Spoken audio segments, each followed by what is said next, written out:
तो प्यारे बच्चों, आज के वीडियो में हम लोग पढ़ने वाले हैं कॉजेज ऑफ रिफ्रैक्शन।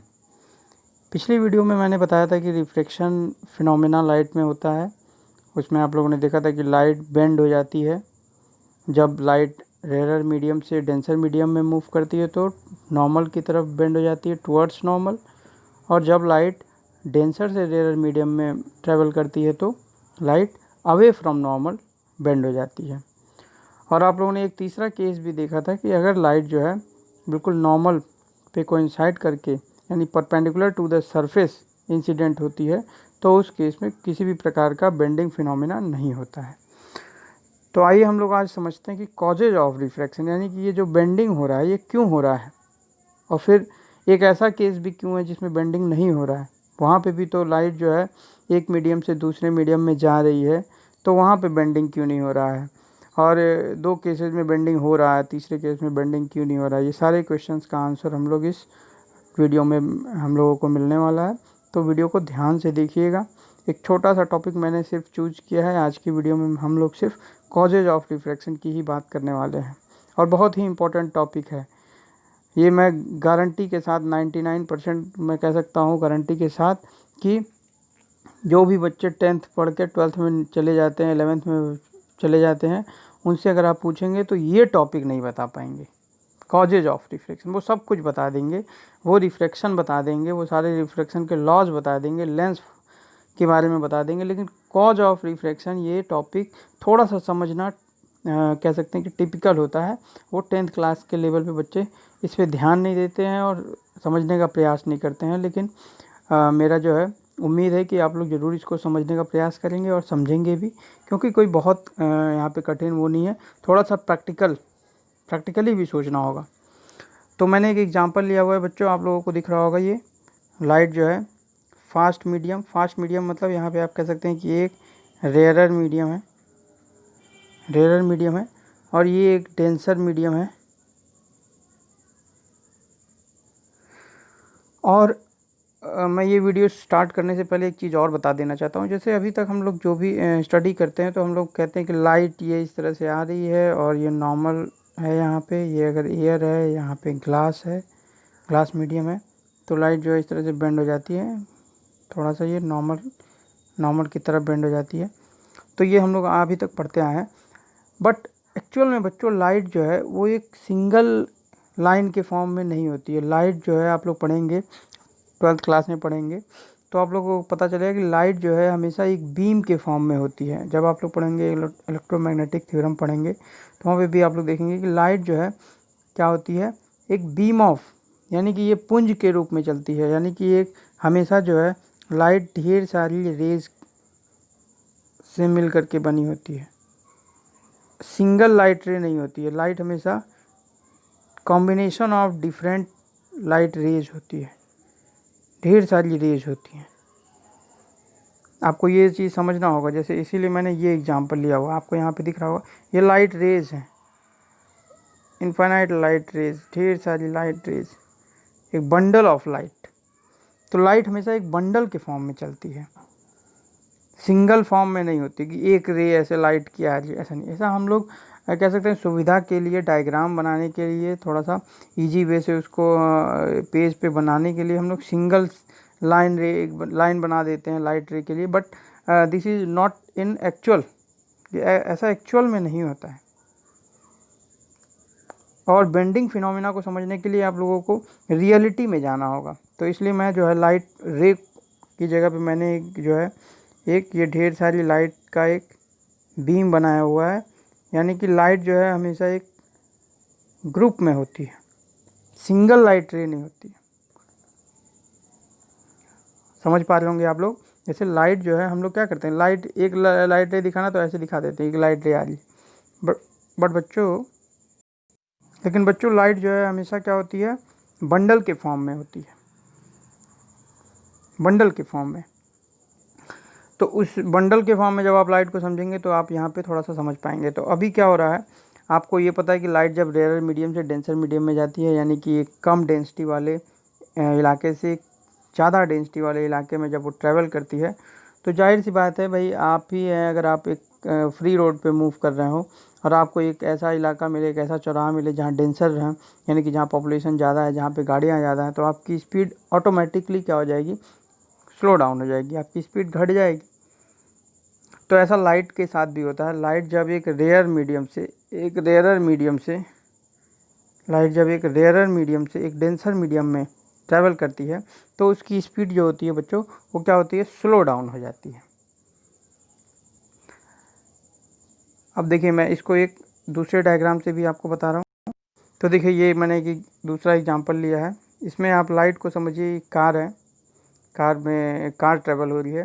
तो आपको ये दिख रहा है कि ये रेयर मीडियम है, जहाँ पे इस आपको दिखा होगा टॉप पे स्मूथ पेवमेंट है, यानी कि यहाँ पे जैसे लाइट ईजिली आएगी, फास्ट स्पीड से आएगी, उसी तरह ये कार बहुत ही तेज़ी से इधर आ रही है।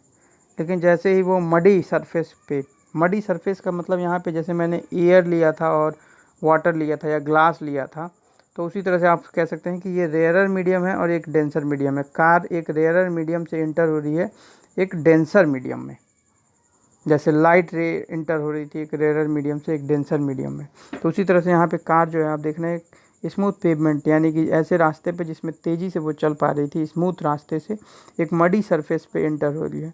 अब इस केस में क्या हो रहा है कि देखिए आप कार जो है एक एंगल पे आ रही है बच्चों। कार जो है एक, आप देख पा रहे होंगे डायग्राम में, कार जो है एक एंगल पे आ रही है, नॉर्मल से कुछ एंगल बनाते हुए आ रही है। उस एंगल को हम लोग इंसिडेंट एंगल भी कहते हैं। तो एक एंगल बनाते हुए आ रही है। अब इस एंगल बनाने की वजह से होगा क्या, कार का जो कह सकते हैं, इस कार को अगर आप ध्यान से देख पा रहे होंगे, ये मिडिल वाले पोजीशन को आप ध्यान से देख पा रहे होंगे, तो आप देख पा रहे होंगे कि जो कार का ये फ्रंट का कार के साइड से देखा जाए तो लेफ़्ट साइड वाला जो व्हील होगा बच्चों, लेफ़्ट साइड वाला व्हील, यानी इधर वाला व्हील जहाँ मैं टिक कर रहा हूँ, यहाँ वाला व्हील बच्चों पहले सरफेस पे टकराएगा, या कह सकते हैं सरफेस पे आएगा, क्योंकि ये कार कैसी है, बेंड, मतलब कि कार कुछ एंगल बना के आ रही है। जैसे अगर कार इस तरह से आ रही होती, अगर कार ऐसे आ रही होती, तब तो वो उसके दोनों सिरे एक साथ इंटर होते। लेकिन अभी क्या है, कार जो है ऐसे आ रही है, तो ये वाला पार्ट पहले कांटेक्ट में आएगा सरफेस के, यानी इधर वाला जो टायर होगा वो पहले कांटेक्ट में आएगा मडी सरफेस के। इस साइड वाला जो फ्रंट का जो लेफ़्ट व्हील होगी, वो पहले कांटेक्ट में आएगी मडी सरफेस के। अब जैसे ही वो फ्रंट का लेफ़्ट व्हील मडी सरफेस के कांटेक्ट में आएगा तो उसकी स्पीड घटने लगेगी, यानी उसकी रोटेटिंग स्पीड घट जाएगी। भाई व्हील जो है रोटेट हो रही थी, तो रोटेटिंग स्पीड अब घट जाएगी। लेकिन बाकी के जो 3 व्हील्स हैं, यानी कि जो पीछे के जो दोनों व्हील्स हैं और बगल का ये जो राइट वाला व्हील है, ये अभी सरफेस के कांटेक्ट में नहीं आया है, ये अभी मडी सरफेस के कांटेक्ट में नहीं आया है। ये अभी अपनी ही कंडीशन में है, यानी कि अपनी स्मूथ पेवमेंट पे जिस स्पीड से भी रोटेट कर रहा था उसी स्पीड से रोटेट कर रहा है। लेकिन जबकि जो है ये जो एक व्हील है, लेफ़्ट वाला जो व्हील है, वो चूँकि मडी सरफेस के कांटेक्ट में आ चुका है, तो जैसे ही उसकी स्पीड तो घटने लगेगी, बाकी की स्पीड नहीं घटने लगेगी। तो ये चीज़ आप समझ पा रहे होंगे। अब जब इसकी स्पीड घटने लगेगी बच्चों, और इन तीनों की स्पीड अभी घट नहीं रही है, तो इस वजह से क्या होगा, एक इस तरह का यहाँ पे बेंडिंग फिनोमेना देखने को मिलेगा। आप ऐसे महसूस कर सकते हैं कि अगर जो है गाड़ी आप चला रहे हो, जो लोग बाइक चलाए होंगे वो अच्छे से समझ पा रहे होंगे कि अगर बाइक आप लोग चला रहे हैं और तेज़ी से आप जो है अगला ब्रेक लगा देते हैं, तो आपकी गाड़ी बेंड हो जाती है। क्यों ऐसा होता है? ऐसा इसलिए होता है क्योंकि भाई जो है आगे वाले टायर का तो स्पीड बहुत तेज़ी से घटने लगा, लेकिन पीछे वाला टायर अभी ओरिजिनल अपनी पुरानी कंडीशन को ही मेंटेन रखने की कोशिश कर रहा है। एक तरह का आप इनर्शिया का भी यहाँ पे रोल समझ सकते हैं, इनर्शिया फिजिक्स में पढ़े होंगे। तो सेम यहाँ पे भी कंसेप्ट है। आगे वाला ये जो लेफ़्ट व्हील है वो तो बेंड होने लगा, वो तो उसकी स्पीड स्लो डाउन होने लगी, लेकिन बाकी तीनों टायर की स्पीड तो स्लो डाउन नहीं हो रही है। बाकी तीनों टायर की स्पीड तो अभी ओरिजिनल जो भी उनकी कंडीशन, जो भी उनकी रोटेटिंग स्पीड रहेगी उसी पे है। तो जब ये स्लो डाउन होने लगेगा तो ऑटोमेटिक वो बेंड होने लगेगा। जैसे आप मैंने अभी बताया कि कार के केस में, बाइक के केस में क्या होता है, अगर आप सडनली अगला ब्रेक लगा देते हैं तो आगे वाला टायर तो उसकी स्पीड स्लो डाउन होने लगेगी या बल्कि जीरो हो जाएगी, यहाँ जीरो नहीं होगी, यहाँ स्पीड जीरो नहीं होगी, लेकिन स्लो डाउन होने लगेगी। तो उसी तरह से अगला जैसे ही टायर की स्पीड स्लो डाउन होने लगता है तो आप बाइक मुड़ जाती है। इसी तरह साइकिल में भी आप देख सकते हैं, साइकिल आप इसको प्रैक्टिकली करके देख सकते हैं। ग्राउंड में जाइए, आप साइकिल चलाइए और आप देखिए अगला वाला ब्रेक तेज़ी से, दोनों ब्रेक एक साथ नहीं दबाना, दोनों ब्रेक दबाएंगे तब तो दोनों की स्पीड एक साथ चेंज होगी, तो उस केस में ऐसा बेंडिंग फिनोमेना नहीं होगा। यहाँ पे बेंडिंग क्यों हो रहा है? क्योंकि एक टायर की स्पीड घट रही है, बाकी के 3 टायर अभी भी जो है स्मूथ रोड पे ही चल रहे हैं। अभी उनका कांटेक्ट नहीं हुआ है मडी सरफेस से, अभी उनका कांटेक्ट मडी सरफेस से नहीं हुआ है, तो उनके ऊपर स्पीड कोई घटने का वो नहीं है। लेकिन ये जो एक व्हील है वो उस पर स्पीड घट जा रही है, और उस पर स्पीड घट रही है, तो ये रीज़न है। इसकी वजह से जो है क्या हो रहा है, बेंड हो जा रहा है। आप साइकिल चला रहे हैं, साइकिल में अचानक अगला ब्रेक लगाएंगे तो अगला टायर तो क्या होगा, स्लो डाउन हो जाएगा, लेकिन बाकी के टायर अभी स्लो डाउन नहीं हुए होंगे। पिछला टायर जो है अभी उसी कंडीशन में, वो तेज़ी से जिस तेज़ी से रोटेट हो रहा था उसी तेज़ी, तो वो क्या होगा, उसको मेंटेन करने के लिए, बैलेंस बनाने के लिए वो क्या होता है, बेंड हो जाता है। तो सेम यहाँ पे भी सिनेरियो, यहाँ पे भी वही सिनेरियो होता है। अब अगर ये लाइट जो है, अगर ये दोनों टायर एक साथ कांटेक्ट में आते हैं, अगर ये दोनों टायर एक साथ कांटेक्ट में आते हैं, यानी कि आगे का फ्रंट का दोनों, लेफ्ट और राइट दोनों टायर एक साथ कांटेक्ट में आता है, जैसा कि मैंने बताया था कि नॉर्मल के केस में जब लाइट जो है एक क्या कहते हैं, नॉर्मल पे direct perpendicular to the surface incident होते हैं, तो उस केस में आप बेंडिंग फिनोमिना नहीं देखने को मिलता है। एक मिनट,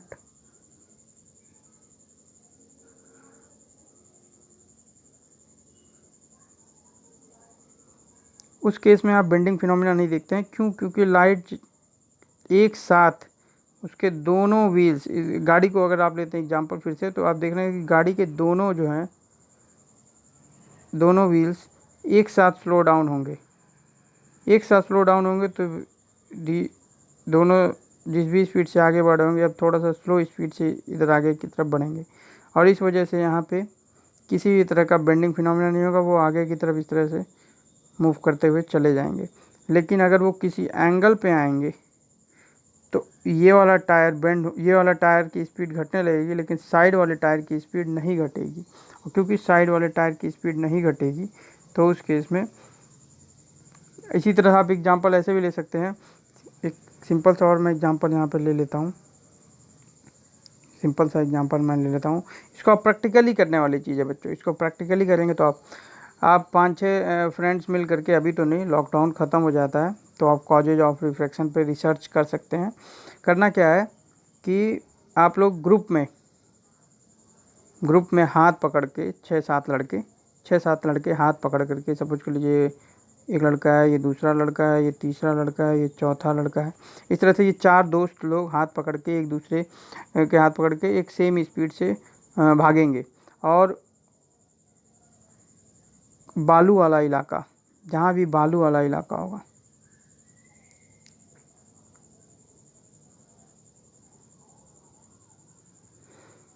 तो उस पर आप पहले स्मूथ रोड से ट्रैवल करते हुए जहाँ पे भी जो है बालू गिरा होगा, वैसे सरफेस पे या मडी सरफेस पे जहाँ पे स्मूथली मूव करना थोड़ा सा पॉसिबल नहीं है, वहाँ पे आप इस तरह से मूव करेंगे, तो आप देखेंगे जैसे ही इस वाले बच्चे की स्पीड स्लो डाउन होने लगेगी, ये जो आपकी कतार होगी वो बेंड होने लगेगी, just like this car, just like in case of light. अगर आप एंगल पे इस तरह से मूव करते आ रहे होंगे तो, लेकिन क्योंकि फिर क्या होगा, इस सामने वाले बच्चे का दोनों पैर एक साथ अगर पड़ेगा, अगर परपेंडिकुलर आएगा तो फिर दोनों जो पैर है उसका एक ही साथ सरफेस पे पड़ेगा, तो एक ही साथ स्लो डाउन होगा, उसी के अकॉर्डिंग पीछे भी स्लो डाउन होने लगेगा, उसी के हिसाब से और पीछे स्लो डाउन होगा, तो उस केस में तो कोई बेंडिंग फिनोमिना देखने को नहीं मिलेगा, वो सीधे एक स्लो स्पीड से आगे की तरफ बढ़ेंगे बालू वाले रोड पे। लेकिन अगर वो किस एंगल पे बनाते हुए आ रहे होंगे, तो लड़के का एक जो लेफ़्ट वाला होगा, या इस केस को लेते हैं तो इस तरह से ट्रेवल कर रहा है, तो लेफ़्ट वाला पैर का स्पीड थोड़ा सा स्लो होने लगेगा, जबकि राइट वाली उसी स्पीड पे रहेगी। तो आप देखेंगे कि आगे आपकी जो कतार होगी, आपकी जो रो होगी, वो क्या होने लगेगी, बेंड होने लगेगी। तो इसको आप लोग प्रैक्टिकली भी करके देख सकते हैं, और आई होप कि आप लोग इसको समझ पा रहे होंगे। मैं एक और एग्जांपल यहाँ पे लेना चाहूँगा। ये एक तीसरा एग्जांपल मैंने लिया है, क्योंकि अभी लॉकडाउन के केस में अभी आप वो जो मैंने ग्रुप बना करके दौड़ने वाला केस बताया वो तो पॉसिबल नहीं है, बट लेकिन ये वाला प्रैक्टिकल आप लोग घर पे कर सकते हैं। आप लोग एक ग्लास में जो है एक पेंसिल इस तरह से डालेंगे तो आप देखेंगे कि पेंसिल जो है इस तरह से बेंड हो गई है। अब आपको पेंसिल दो तरह से डालना है, मैंने अभी जो एग्जांपल बताया है दो तरह से पेंसिल डालना है। एक तो आप पेंसिल को बिल्कुल सीधा हाथ से पकड़ के डालिए इस तरह से परपेंडिकुलर टू द सरफेस, तो आप किसी भी तरह का बेंडिंग फिनोमेना नहीं देखेंगे। जैसे मैंने अभी बताया ना कि बेंड होने के लिए एक इंसिडेंट होना चाहिए, यानी कि भाई ये वाला सरफेस और ये वाला सरफेस अगर एक साथ इंटर होगा तो उसके लाइट की स्पीड उसी हिसाब से स्लो डाउन होगी और फिर पीछे मैनेज होता चला जाएगा। लेकिन अगर किसी एंगल पे होगा तो उस केस में क्या होगा कि ये वाला सिरा पहले बेंड ये वाला सिरा की स्पीड पहले घटने लगेगी, उस केस में बेंडिंग होगा। तो बेंडिंग होने के लिए कुछ एंगल बनना ज़रूरी है। तो ये आप इन दोनों केसेस में देख रहे हैं कि एंगल बन रहा है। नॉर्मल से कुछ एंगल बना करके, ये इंसिडेंट एंगल बना करके ये पेंसिल को रखा गया है। तो आप देखेंगे कि पेंसिल आपको ग्लास में, ये ग्लास जो होना चाहिए कांच का ग्लास होना चाहिए तभी आपको दिखेगा।